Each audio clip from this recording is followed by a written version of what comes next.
Tai atvirumo rėmelis, apie kurį dabar eina kalba, atvirumo rėmelis, jis yra apie tai, kad tu skatini, kvieti žmogų išsakyti savo nuomonę. Į pokalbėje vienas akis į akį, kai kalbasi dviese, tai vienas išsako, kitas sureaguoja ir idealiu atveju tai tas atvirumas pasireiškia tuo, kad o kaip tu galvoji, kokia tavo nuomonė, kaip tu darytum mano vietoj. Jeigu man reikėtų duoti grįžtamą ryšį, tai irgi apie atvirumo rėmelį. Ne? Man gauti grįžtamą ryšį, tai irgi apie atvirumo rėmelį. Tai apie pasitikėjimą, apie saugumą.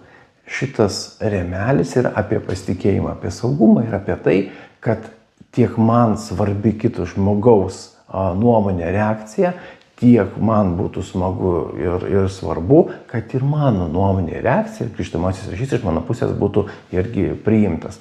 Taigi toks susiderinimas arba toks saugios erdvės palaikymas netgi gali būti, kad su tam tikru konfidencialumu, su tam tikru susitarimu ir mes turim tokį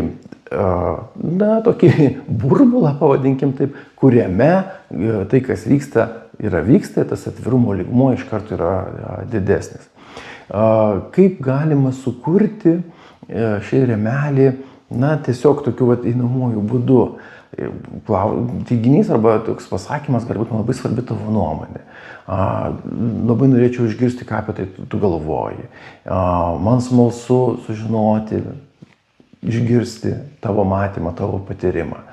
Man svarbu gauti iš tavęs grįžtamą į ryšį. Toks įžanga su tuo, kad tau yra svarbu, beje, tai tikrai turėtų būti svarbu, tai neturėtų būti apsimestinis variantas, o jeigu yra sudėtinga priimti kitų žmonių reakcijas, kitų žmonių nuomonę, verta pasitarti, pasikonsultuoti, kaip išmokti tą dalyką daryti, kaip priimti kitų žmonių reakcijas.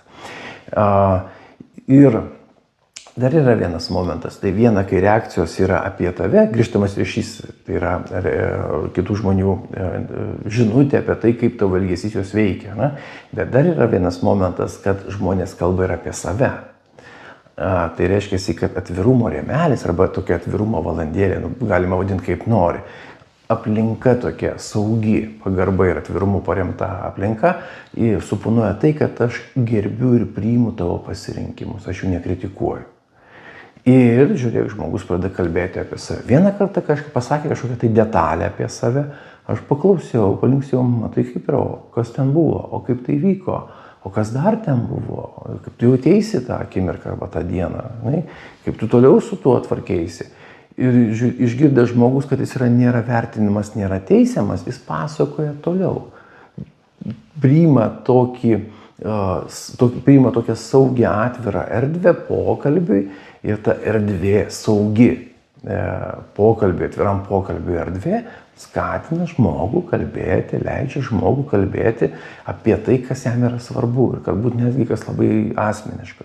Taigi tas atvirumo rėmelis, jisai skliausteliuose dar turi ir saugumo tokią potekstę ir skatinti kitą žmogų tik tai žodžiu, tai yra pasakymas, tai pasakykit, ką apie tai galvojat, tai yra viena, o intonacija visai kita. Tai reiškia, kad turi būti komplektas, visas kompleksas elgesio modelių, kad žmogus pasijaustų saugiu ir jisai galėtų kalbėti atvirai. Tai atvirumas dviem kryptim, grįžtamasis ryšys man, kaip aš, koks efektas yra, kokią reakciją sukelia, kokią įtaką daro mano elgesys tam žmogui. Ir kitas atvirumo elementas yra tai jo vidiniai išgyvenimai, tai jo vidiniai patyrimai. Grubiai kalbant, jo asmeninės paslaptys, patirtis, kurias galbūt jis norėtų savo šiaip pasilaikyti savo, o dabar tokioje aplinkoje, tokioje erdvėje, žiūrėk, jam jis atsipalaiduoja ir linkęs apie tai pasikalbėti.